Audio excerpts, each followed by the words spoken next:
आप देख रहे हैं आज तक। मैं हूं आपके साथ चित्रा त्रिपाठी। किसका होगा राज तिलक, हर किसी के जहन में यही सवाल है। अब की बार किसका बिहार, कौन सा बिहारी सब पर भारी, हर एक के मन में ये सवाल, कौन होगा बिहार का अगला मुख्यमंत्री। और इसके बारे में सबसे तेज और सटीक जानकारी बस कुछ ही पलों के बाद आप देखने वाले हैं एग्जिट पोल में आज तक पर लगातार। और ये यहाँ पर ग्रैंड सेटअप जो आप देख रहे हैं, किसका होगा राज तिलक। देखिए बिहार विधानसभा आपको मेरे पीछे हमारे नोएडा स्टूडियो में ये बहुत बड़ा सेटअप में लगाकर रखा हुआ है, ताकि हर एक जानकारी सबसे पहले आप तक हम पहुंचा सके और इसके साथ ही बता सके कि इस विधानसभा के भीतर यानी कि 2020 में कौन जाएगा अंदर मुख्यमंत्री के तौर पर और कौन वहां से हो जाएगा बाहर, जो हर किसी के मन में इस वक्त सवाल चल रहा है। फिलहाल आपको बता दें तीसरे दौर की 15 जिलों की 78 सीटों पर लगातार वोटिंग जारी है।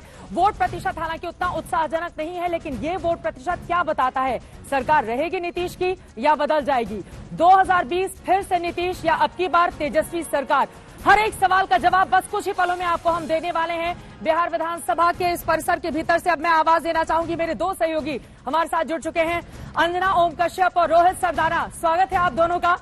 और जैसे ही गेट खुलेगा उसके बाद अंजना और रोहित, ग्रैंड सेटअप के बारे में आप क्या बताएंगे हमारे दर्शकों को, क्या है तैयारी हमारी? चित्रा, तैयारी कुछ इस अंदाज में है कि आज पूरा देश देखेगा और हम यहां से बताएंगे वो आंकड़े जिसका इंतजार पूरा देश कर रहा है, क्योंकि सबसे सटीक, सबसे विश्वसनीय पोल अगर कोई होता है तो वो आज तक करा है, रिकॉर्ड रहा है रोहित। बिल्कुल, लोकसभा चुनाव में जब कांटे की टक्कर थी और लोग समझ नहीं पा रहे थे, केवल आज तक का एग्जिट पोल था जो ये बता रहा था कि नतीजा क्या हो सकता है, और वही रहा। उसके पहले हरियाणा का चुनाव जब लोगों को लग रहा था कि बिल्कुल एक तरफा जाएगा, और आज तक ने दिखाया कि नहीं, मामला उतना एक तरफा नहीं है जितना आप लोग सोच रहे हैं या जितना बाकी सब पोलस्टर्स बता रहे हैं। और नतीजे आए तो मालूम पड़ा कि वाकई केवल आज तक इंडिया टुडे एक्सेस माई इंडिया पोल ही जनता की नब्ज को सही तरीके से पकड़ पाया था। और शायद इसीलिए अंजना, आज हर आदमी जिसकी बिहार चुनाव में दिलचस्पी है थोड़ी सी भी, वो टकटकी लगाए बैठा था सुबह से कि आज तक पर एग्जिट पोल कब शुरू होगा। लगातार फोन आ रहे हैं रोहित, और पूछा जा रहा है कि आपका एग्जिट पोल का आंकड़ा कब तक सामने आएगा। वो हम रखेंगे अपने दर्शकों के सामने,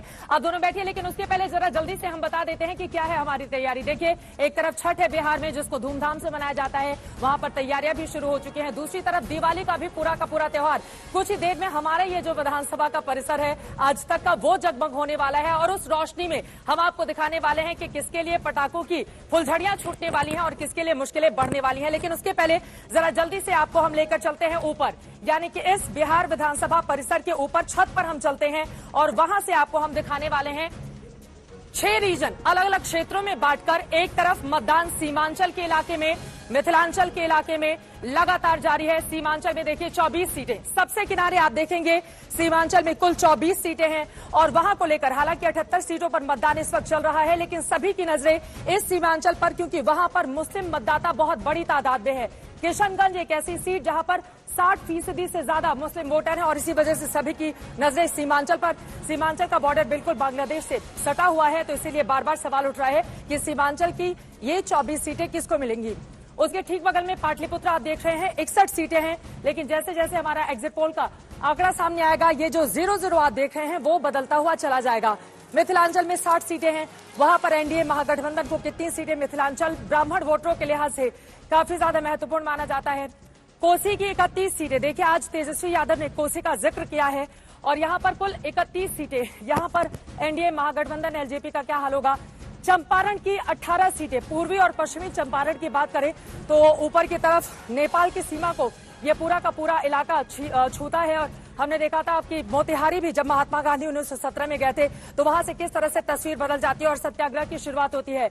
भोजपुर में कुल 49 सीटें आती हैं। भोजपुर का आंकड़ा क्या रहेगा, कुछ ही देर में ये तमाम आंकड़े आपको बदलते हुए नजर आएंगे। और यकीनन इस वक्त तमाम दर्शकों को, आज तक के करोड़ों दर्शकों को इसी बात का इंतजार है, क्योंकि बिहार की राजनीति एक ऐसी राजनीति है जिसके जरिए पूरे देश में एक बहुत बड़ा मैसेज आता है। और ये आंकड़े जल्दी जल्दी जैसे जैसे बदलेंगे उसके बाद तस्वीर भी बदलती और साफ होती हुई चली जाएगी।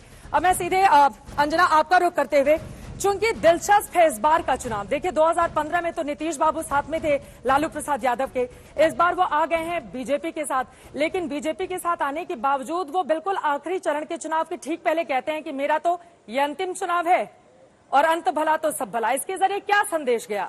दरअसल मुझे लगता है कि वो भी भाग गए थे, जिस तरह से लगातार ये बातचीत हो रही है और यहां से भी हम आपको दिखा रहे हैं विधानसभा की अपनी तस्वीर रोहित, तो कुल मिलाकर इतना तय है कि नीतीश कुमार ये भाग गए हैं। कि बिहार में उनकी लोकप्रियता जब वो चौथी बार रेस में आए हैं तो बहुत ज्यादा घट गई, और शायद यही है वो वजह कि उन्होंने ये इमोशनल कार्ड एक तरह से खेल दिया और कहा अंत भला तो सब भला, मतलब जनता से कहा कुछ कर दीजिए, आखिरी में लास्ट में कर दीजिए। आपने देखा हो तेजस्वी यादव ने कैसे पकड़ा, उन्होंने कहा हम तो पहले से दिन से कह रहे हैं कि आप थक गए हैं, अब आप आराम कीजिए, युवाओं को मौका दीजिए।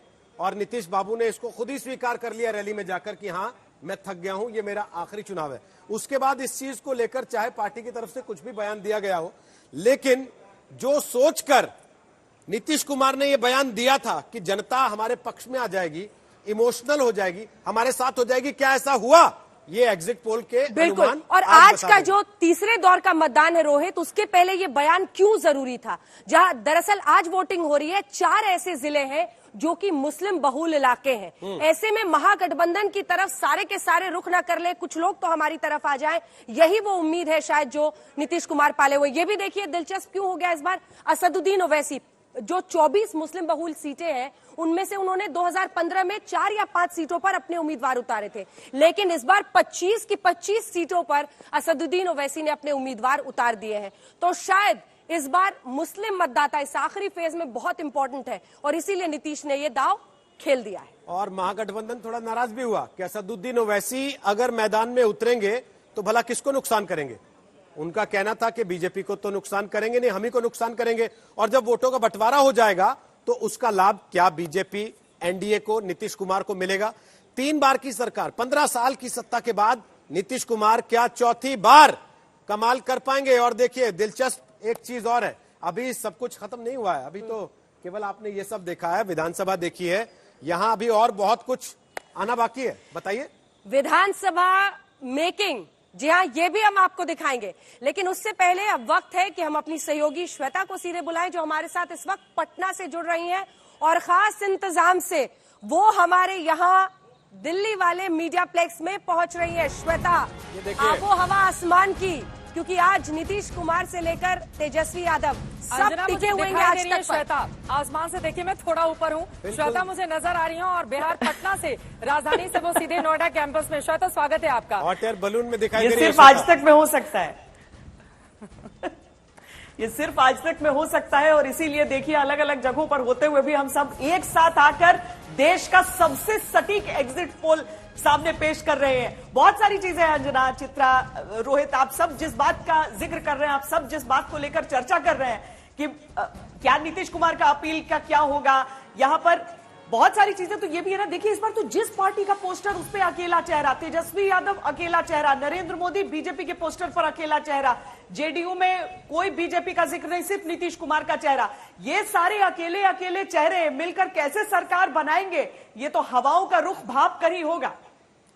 लेकिन ये बताइए श्वेता, फिलहाल तो आप बलून के जरिए यहाँ नोएडा कैंपस में आ गए, आपको लग कैसा रहा है? मतलब चंद सेकंड में आप सीधे पटना से यहाँ पर नोएडा कैंपस पहुंच गई।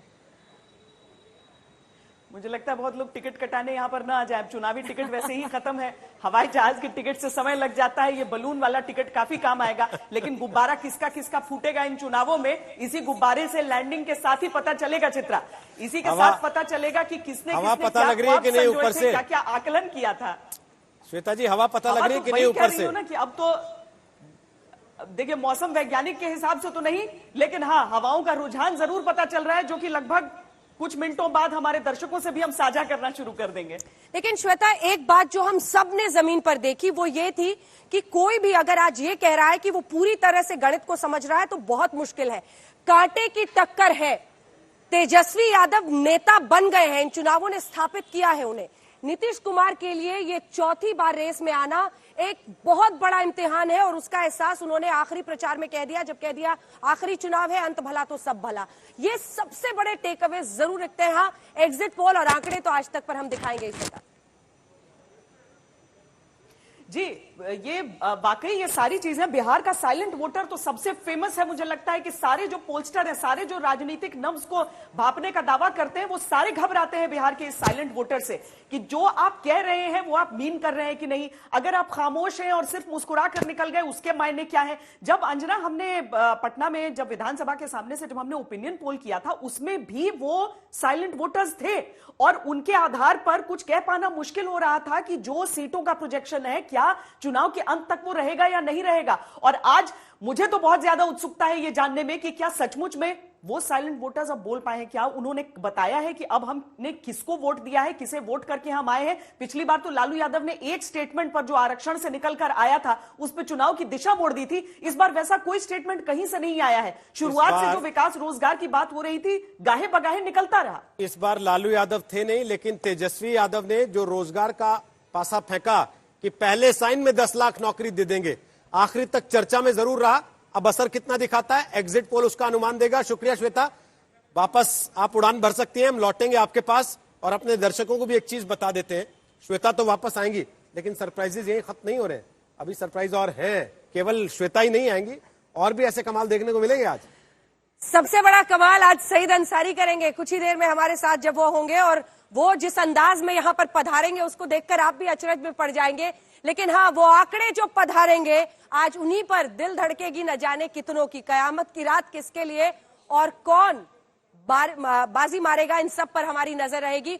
लेकिन वो आंकड़े देखिए जी, जो तमाम इलाके हैं ये भी हम सिलसिलेवार ढंग से आपको बताएंगे, एक एक मुद्दा जिस पर बिहार की जनता ने वोट किया। लेकिन सबसे ज्यादा चर्चा में अगर मुद्दा कोई रहा इस बार तो वो नौकरियों का है। और हमारे तमाम सहयोगी जो आखिरी फेज के इस वोटिंग में अलग अलग जगहों पर मौजूद है वो सभी हमारे साथ जुड़ेंगे। लेकिन मुझे लगता है इसकी हम बात करें, ये जो ग्रैंड सेटअप हमने तैयार करके रखा है और एक बड़ी रिपोर्ट भी हमने तैयार करके रखी है अपने इस पूरे सेटअप के बारे में, मुझे लगता है वो रिपोर्ट अपने दर्शकों को हम दिखा दें। उसके बाद आपको जो आंकड़ों का पिटारा है वो बस कुछ ही पलों में खुलने वाला है।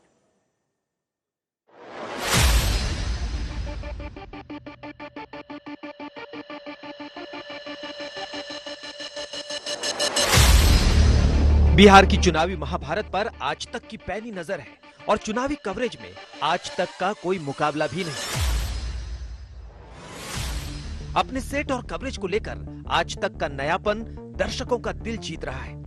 इस बार आज तक ने बिहार विधानसभा के डिजाइन को जैसे पटना से नोएडा स्टूडियो में ला दिया। वही रंग, वही डिजाइन, कमोबेश वही सब कुछ। बिहार विधानसभा के इस ऐतिहासिक भवन का अक्स आप नोएडा के आज तक स्टूडियो में देख सकते हैं। पटना से नोएडा की दूरी करीब 1000 किलोमीटर से ज्यादा है और विधानसभा दिखाने के लिए आज तक ने सेट के जरिए दूरी पाट दी है। बिहार विधानसभा फिर से सत्ता के संग्राम की गवाह बन रही है और आज तक के सेट से हम लगातार देखेंगे कि इस संघर्ष में किसकी जीत होगी और किसकी हार। इसी सेट से आज तक की जारी रहेगी कवरेज लगातार, वोटों की गिनती से लेकर सरकार के बनने तक। आप भी देखते रहिए आज तक। तो कुछ ही देर में पूरी तस्वीर आपके सामने होगी। आज तक पर बने रहिए हमारे साथ, क्योंकि सबसे सटीक एग्जिट पोल हम आपके पास लेकर आएंगे। आपको अपने सहयोगियों के पास लिए चलेंगे। सुजीत झा मुख्यमंत्री आवास के बाहर से हमारे साथ इस वक्त सीधे पटना से जुड़ रहे हैं। हमारे तमाम अन्य सहयोगी भी जुड़ेंगे और यहाँ पर खास पधारने वाले हैं रोहित कौन? आशुतोष, जो खुद चुनाव भी लड़ चुके हैं और यहां इस हॉट सीट पर बैठकर एंकरिंग भी कर चुके हैं और अब चुनाव विश्लेषक के तौर पर हमारे साथ होंगे, पूरे इस चुनाव सफर के दौरान रहे हैं। आशुतोष, स्वागत है आपका, आ जाइए। आशुतोष देखिए आ गए हैं हमारे साथ। आशुतोष जी अक्सर अपना खाना अपने साथ लेकर आते हैं, पता नहीं शाम का लाए हैं नाश्ता, मैं तो क्या पूछने वाला था आशुतोष जी, थैले में आंकड़े तो नहीं लेकर आए हैं कुछ? चलिए, और हमारे साथ वरिष्ठ सहयोगी प्रभु चावला जी भी कुछ ही देर में जुड़ने वाले हैं, हम उनका भी स्वागत यहां पर करेंगे। रोहित सिंह हमारे सहयोगी भी हमारे साथ जुड़ गए हैं। आइए सीधे आपको लिए चलते हैं सबसे पहले हमारे सहयोगी सुजीत झा के पास। चित्रा, मुख्यमंत्री निवास से इस वक्त सुजीत झा हमारे साथ जुड़ रहे हैं। सुजीत, मुख्यमंत्री के दिल की धड़कनें बढ़ी होंगी यकीनन, और इस वक्त वो यही सोच रहे होंगे कि आज तक का एग्जिट पोल क्या, क्योंकि आपने बात भी की थी नीतीश कुमार से और उस दौरान भी वो आश्वस्त मुस्कुराते हुए नजर आ रहे थे। लेकिन इस वक्त भाव भंगिमा क्या है, अंदर आपकी कोई बातचीत हुई है, क्या निकल कर आ रहा है मुख्यमंत्री निवास स्थान से?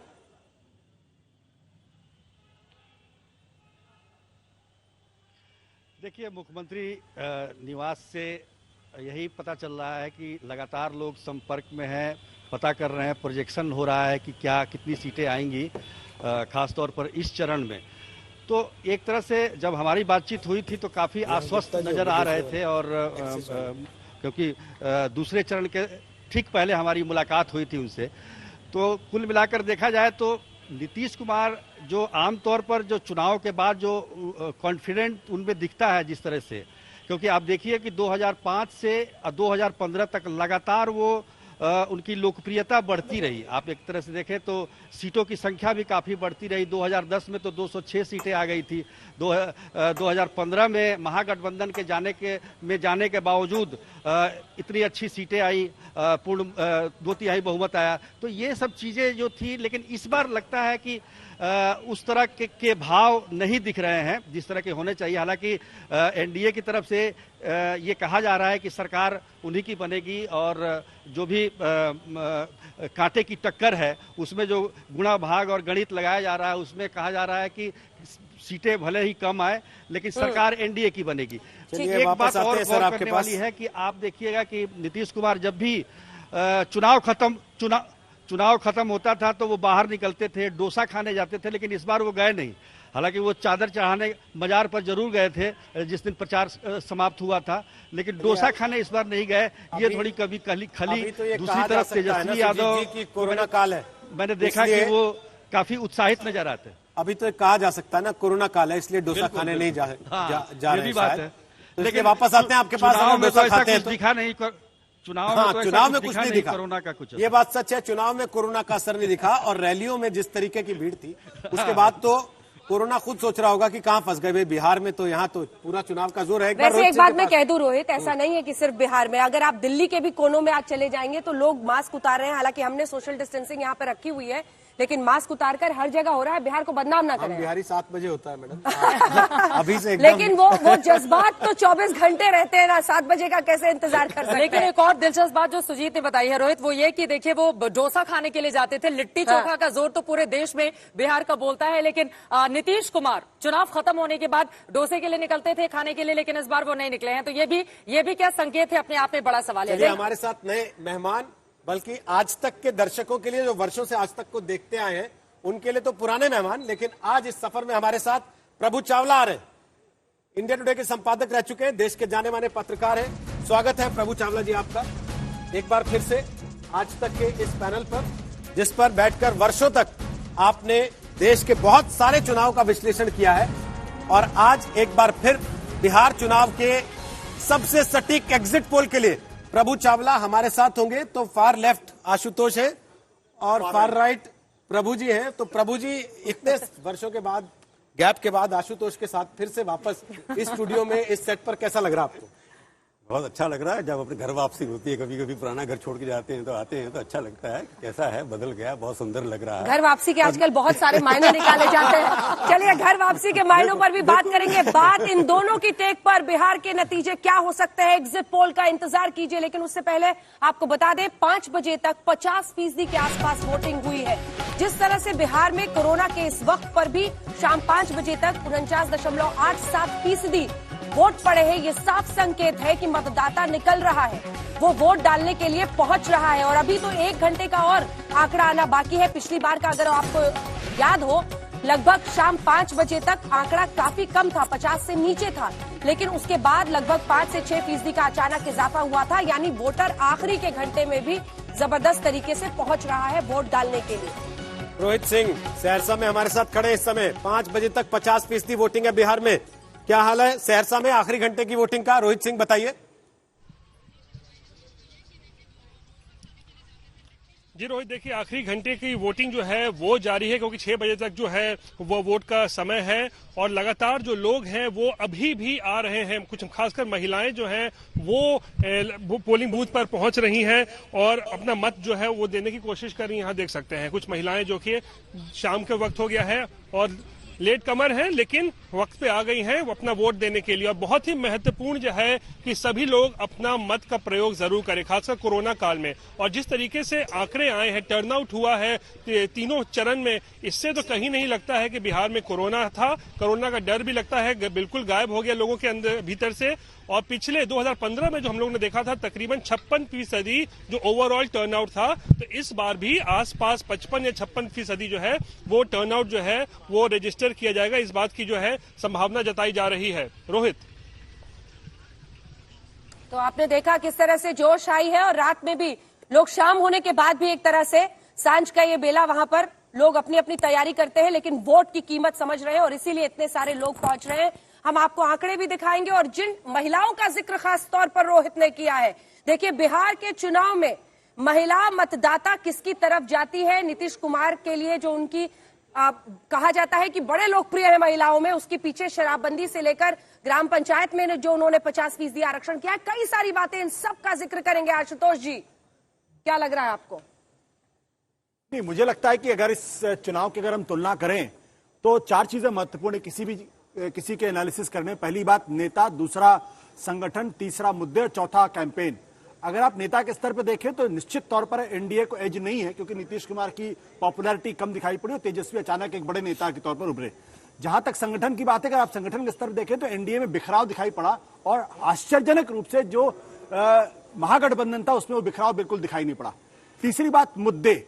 आप देखिए कि एनडीए को मुद्दे सेट करना चाहिए। अभी तक एनडीए लगातार मुद्दे सेट करती रही है, लेकिन पहला मौका ऐसा है जबकि महागठबंधन ने जो है मुद्दे सेट किया और उस पर वो रिस्पॉन्ड करते रहे।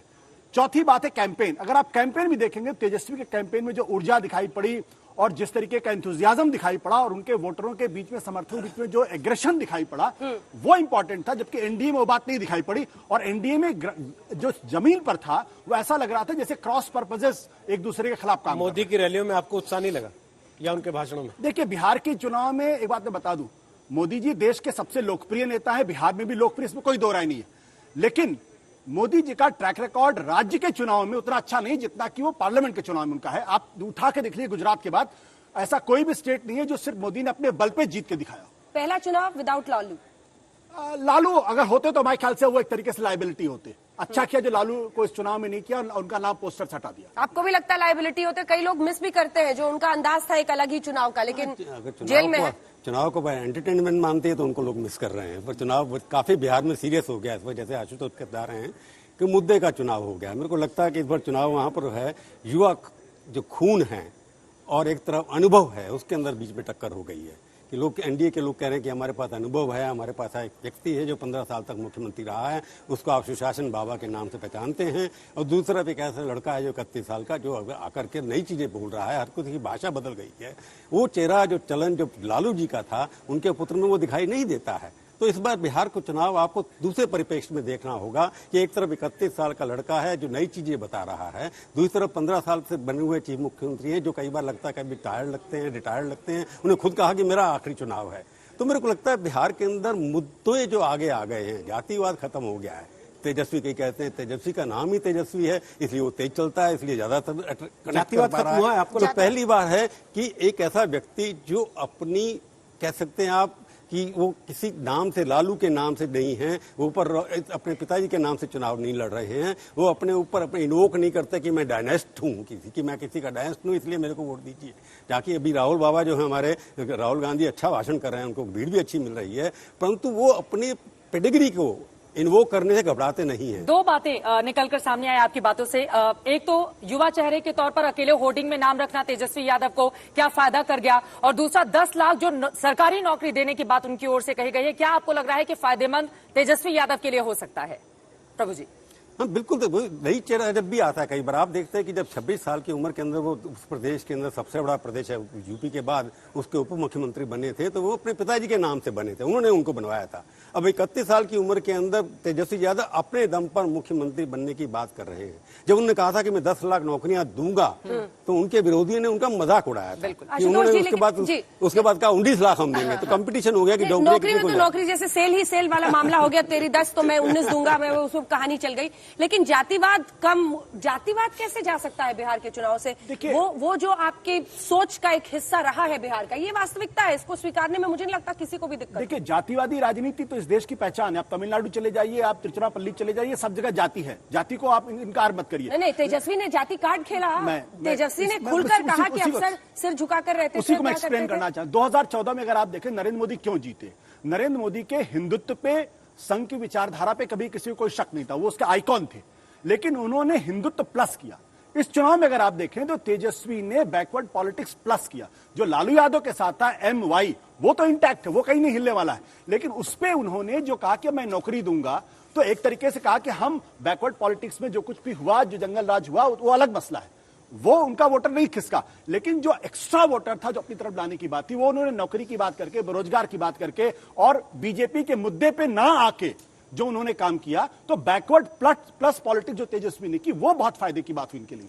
शाम 5 बजे तक अब तक जो आंकड़ा निकलकर सामने आया है, तकरीबन 50% वोटिंग हुई है। साल 2000 के बाद क्या ये ऐसा मौका होगा जब बिहार वोटिंग परसेंटेज में काफी आगे चला जाएगा? क्योंकि अब तक 5 बजे तक 50% आखिरी घंटे का मतदान लगातार जारी है। साल 2000 में 62.52% सबसे ज्यादा मतदान हुआ था। पिछले 20 सालों की हम बात करें, उसके बाद यह आंकड़ा लगातार घटता हुआ चला गया। अक्टूबर 2005 में 46.50% वोटिंग हुई थी, 2010 में 52.67% और 2015 में 56.66%। लेकिन शाम 5 बजे तक ये देखिए, ये बड़ा आंकड़ा लगता है आपको निराश नहीं होना पड़ेगा इस बार भी। 2% लगभग 54% वोटिंग 5 बजे तक हुई है। बिल्कुल। और जिस तरीके की कतारें लगी हुई हैं अंजना, आखिरी 1 घंटे में लोगों का जो उत्साह दिख रहा है, उससे लगता है कि पहले 2 चरण में जो वोटिंग हुई है उससे कुछ बेहतर तीसरा चरण होगा। और इसीलिए हम ये कह रहे हैं, ये जो बम्पर वोटिंग हो रही है उसको किस तरह से देखा जाए। देखिए, आज जिन इलाकों में वोटिंग हो रही है सुजीत, 4 ऐसे जिले जो कि मुस्लिम बहुल इलाके हैं, 24 ऐसी सीटें जहां मुस्लिम वोटर्स निर्णायक माने जाते हैं, जिनमें 25 की 25 सीटों पर असदुद्दीन ओवैसी ने अपने उम्मीदवार खड़ा कर दिए और इससे खलबली है महागठबंधन में। ये बम्पर वोटर टर्नआउट आज आखिरी दौर में किस तरह के संकेत दे रहा है सुजीत?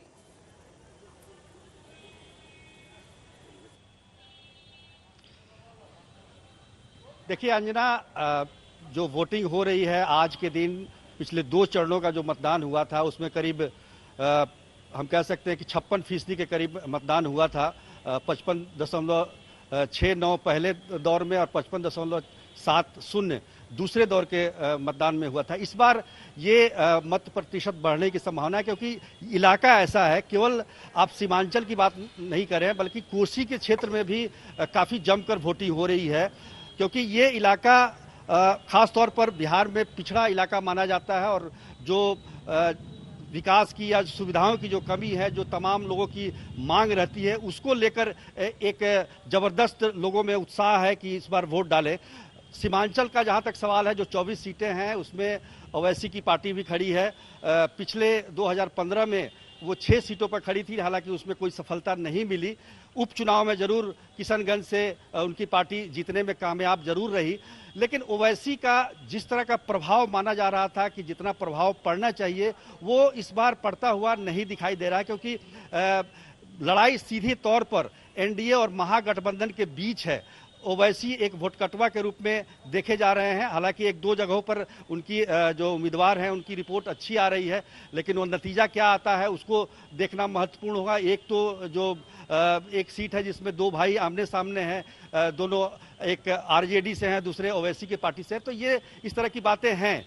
कुछ युवा हैं जो ओवैसी की पार्टी से हैं, तो कुछ वोट कटेगा, लेकिन बहुत ज्यादा असर मुझे नहीं लगता है कि ओवैसी के आने से गठबंधन को पड़ेगा, क्योंकि इस बार जो वोटों का डिवीजन है वो साफ तौर पर दिखाई दे रहा है लेकिन पूरे बिहार में और सुजीत सीमांचल में तो खास तौर पर। पूरे चुनाव प्रचार पिछले कुछ वर्षों की बात करें, कुछ चुनाव की बात करें तो चिपका दिया चिराग पासवान की पार्टी के ऊपर वोट कटवा। ओवैसी के लिए आप आखिरी चरण का चुनाव प्रचार जब खत्म हो रहा है तब पहली बार इस शब्द का इस्तेमाल कर रहे हैं। किसी राजनीतिक पार्टी ने क्यों नहीं किया उनके लिए ऐसे शब्द का इस्तेमाल?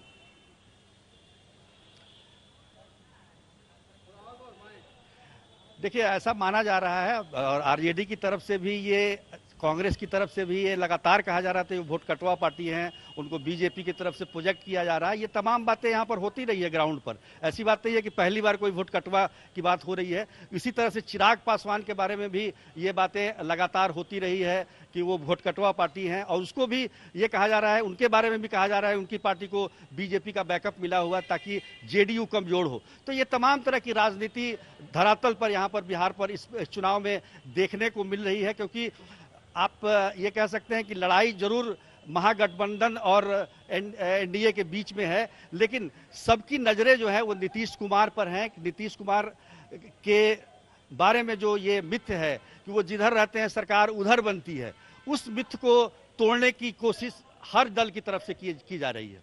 लेकिन यहाँ पर चिराग पासवान की ओर से, चूंकि एक अणे मार्ग के बाहर ही सुजीत आप मौजूद हैं, उनकी ओर से कहा गया है कि 10 तारीख को नीतीश कुमार को खाली कर देना होगा एक अणे मार्ग, जिस पर सालों से लगातार वो काबिज है। लेकिन चूंकि असदुद्दीन ओवैसी की बातचीत चल रही है और सीमांचल की 24 सीटों पर इस वक्त भी वोटिंग जारी है, जिसमें से 14 पर उन्होंने अपने उम्मीदवार खड़े किए हैं, 11 मुस्लिम कैंडिडेट को उतारा है। ऐसे में आप वोट कटवा पार्टी कह रहे हैं, लेकिन महागठबंधन के लगातार निशाने पर हैं असदुद्दीन ओवैसी और बीजेपी की बी टीम कहकर उन्हें संबोधित किया जा रहा है। सुजीत,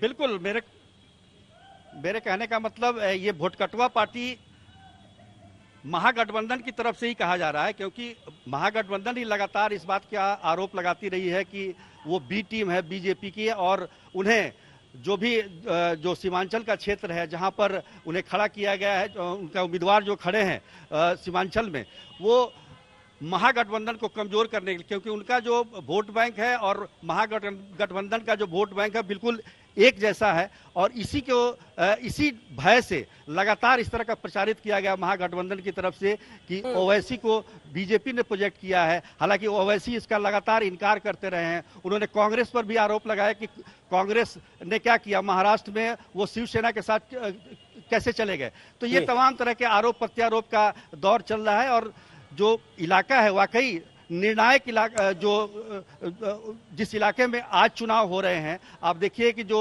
चंपारण का भी इलाका है, मिथिलांचल का भी इलाका है, उसमें कोसी क्षेत्र है, सीमांचल है, और पूरे सीट का अगर आकलन करें तो इसमें 35 सीटें ऐसी हैं जो अति पिछड़ा बहुल क्षेत्र हैं, विधानसभा क्षेत्र हैं, वहाँ अति पिछड़ा का बहुत ज्यादा जोर रहता है। जबकि अल्पसंख्यकों के बारे में कहा जा रहा है कि वो लगभग 30 सीटें ऐसी हैं जहां पर अल्पसंख्यक काफी मायने रखते हैं वोट डालने के लिए।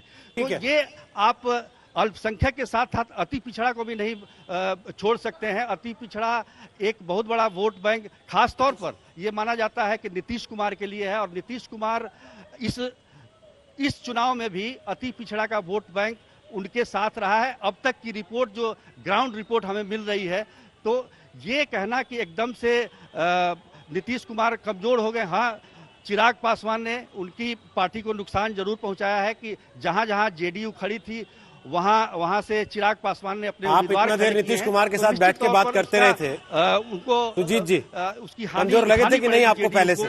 लेकिन जी बिल्कुल कमजोर। आप ये देखिए कि जो व्यक्ति 206 सीटें जीत चुका हो, 243 में, पिछले चुनाव में 178 सीटें जीत चुका हो, महागठबंधन में रहते हुए गठबंधन बदल के, तो निश्चित तौर पर जो अभी के जो रिजल्ट आ रहे हैं, और हमने ये कहा भी, हमने सवाल भी पूछा कि पहली बार आपके को लेकर नाराजगी दिख रही है लोगों में, तो 15 साल का जो एंटी इनकम्बेंसी होता है उसका असर तो निश्चित तौर पर दिखाई दे रहा है। लेकिन अब चर्चा को आगे लिए चलते हैं। सुजीत बने रहिए हमारे साथ। आपके साथ आशुतोष जी शुरुआत करते हुए, देखिए असदुद्दीन ओवैसी वो एक छोटे से फैक्टर, वाकई कितनी सीटें वो जीत पाते हैं उन 14 में से 10 पे, हालांकि माना जा रहा है ठीक ठाक रिस्पांस है उनकी पार्टी को। लेकिन चिराग पासवान पर जरा आते हैं। जब मैं राघोपुर गई, जहां पर तेजस्वी यादव चुनावी मैदान में है, वहां पर एलजेपी के कैंडिडेट को लेकर आग बबूला थी बीजेपी कि आपने यहां पर इसीलिए उतारा है कि आप एनडीए के चांसेस को खराब करें। मतलब संजय जायसवाल जो बीजेपी के अध्यक्ष हैं, वो लगभग खुलकर कोस रहे हैं। इतना चिराग पासवान ने खुद बहुत सीटें शायद ना जीते, लेकिन सीट वाइज वो अफेक्ट कर सकते हैं बुरी तरह से एनडीए को। देखिए, मुझे लगता है चिराग पासवान का फैक्टर जो है इस चुनाव में पत्रकारों को एक बड़ा ही दिलचस्प एक फैक्टर मिल जाता है अपनी एनालिसिस करने के लिए।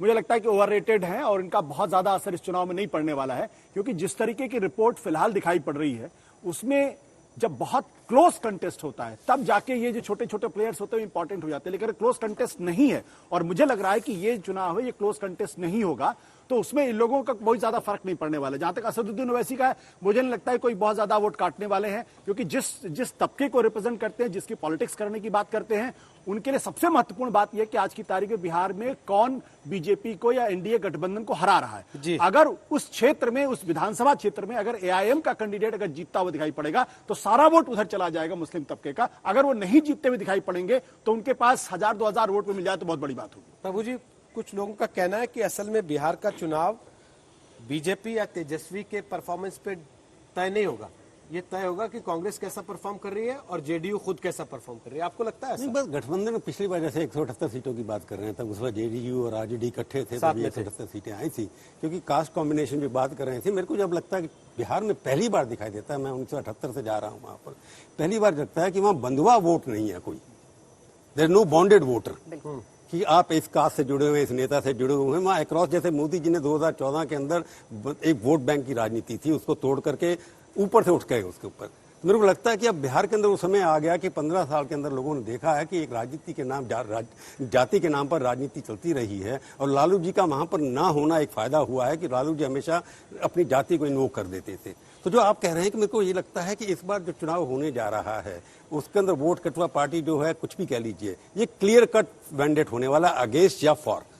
तो इसके अंदर जो आदमी अपने आप को प्रोजेक्ट कर लेगा ठीक तरीके से, वही जीतेगा, क्योंकि वोट बैंक पॉलिटिक्स बिहार के अंदर, ये आशुतोष कह रहे हैं कि जाति तो गिवन है, मान करके चलते हैं, हर पार्टी जाति के नाम से खड़े करती है, और बीजेपी ने भी जाति के नाम से लोगों को खड़ा किया है, महिलाओं को खड़ा किया है, और कहीं पर जो छूट करता है वो खड़ा किया है। परंतु अगर आप देखें कि इस बार पहली बार है कि आरजेडी के अंदर, जो मैंने अखबारों में पढ़ा हुआ है, कि अगड़ी जाति के लोग ज्यादा हैं पहले के मुकाबले में।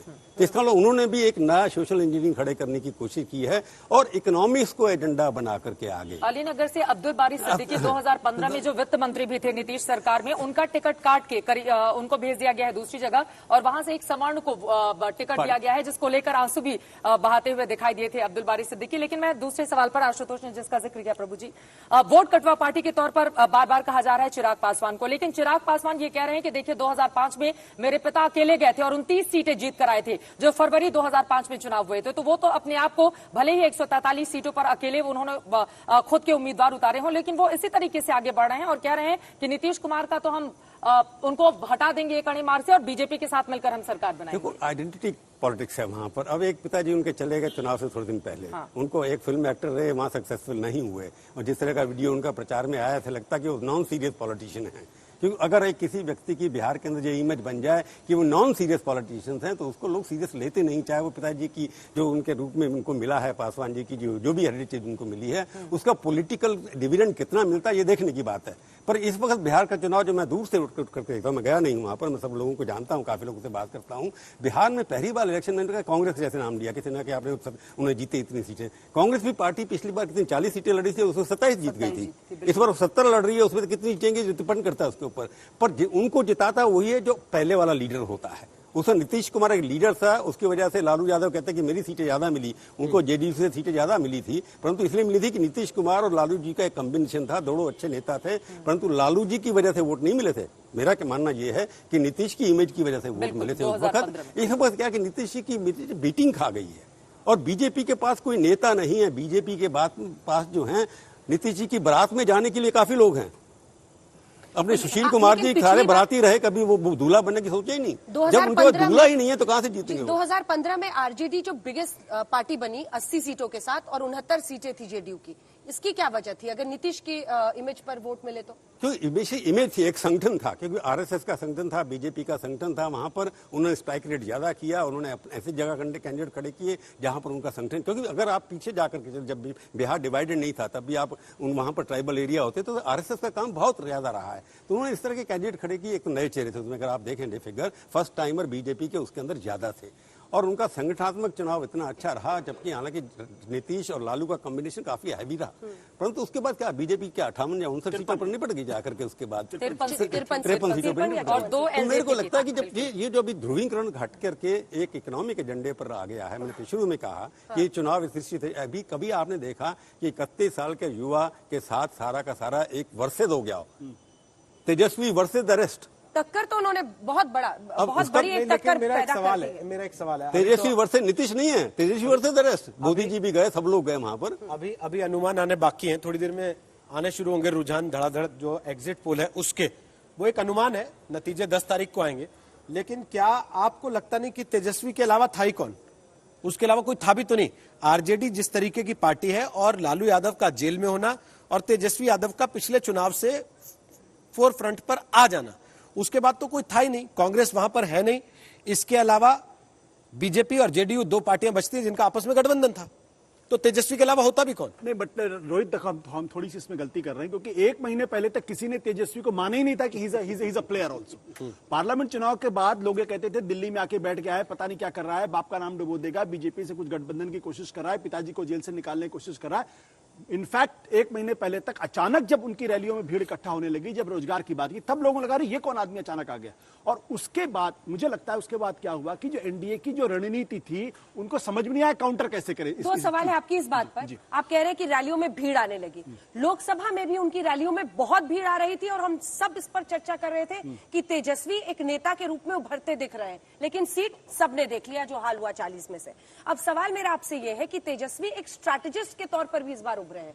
तेजस्वी यादव ने 77 सीटें जो अपनी है वो जेडीयू के खिलाफ आरजेडी का उम्मीदवार, इधर महागठबंधन से सबसे स्ट्रांग वो और उधर जेडीयू सबसे कमजोर एनडीए में।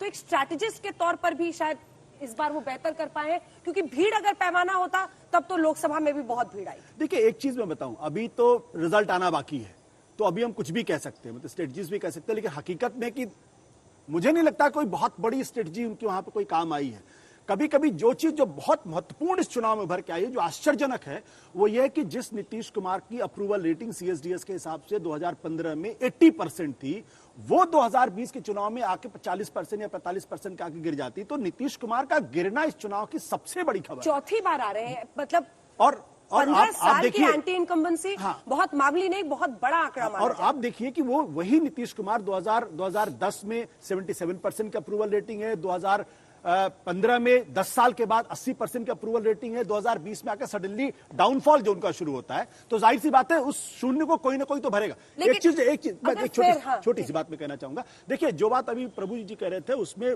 उसको समझना पड़ेगा कि उत्तर प्रदेश के अंदर जब अखिलेश यादव और मायावती का गठबंधन हुआ, लोगों ने कहा कि मुलायम को मोदी को रोक देंगे ये लोग, लेकिन वो गठबंधन कहां काम आया? नहीं काम आया ना। जब बिहार के चुनाव हो रहे थे तब भी लोगों ने कहा जेडीयू बीजेपी एक तरफ स्वीप हो जाएगी इनकी। आज की तारीख में रिजल्ट अभी नहीं आया है, लेकिन लगता नहीं कि स्वीप करेंगे। तो इसका मतलब ये कि उत्तर प्रदेश बिहार की राजनीति में कुछ बुनियादी बदलाव हो रहे हैं। लेकिन जिसकी हम बात पहले कर रहे थे वो कह रहे थे कि कैसे इतने सारे लोग आ रहे हैं।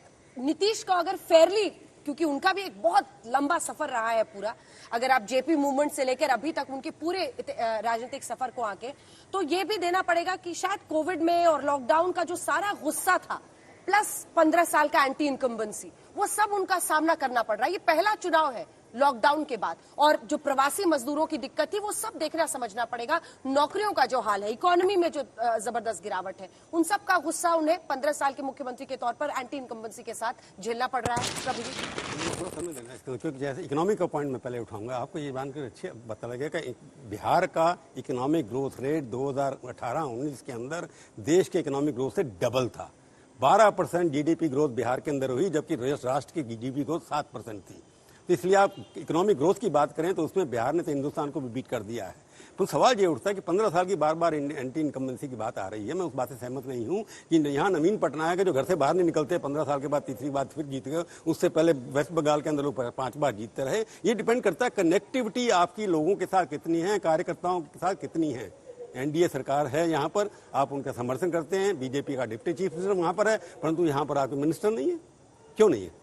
तो नीतीश कुमार ने कभी भी कोशिश नहीं की कि कोई नीचे से खड़ा आदमी हो जो जाकर के उनका रूप ले सके, उनकी जगह पे कम कर सके। वो घर से बाहर नहीं, मैं उनको जानता हूँ 1978 से 77 से, बल्कि उससे पहले से 1974 से, जब पटना यूनिवर्सिटी में थे। लालू जी और नीतीश ये दोनों इकट्ठे समाजवादी पार्टी के लोग हैं, लोहिया ये दोनों के दोनों।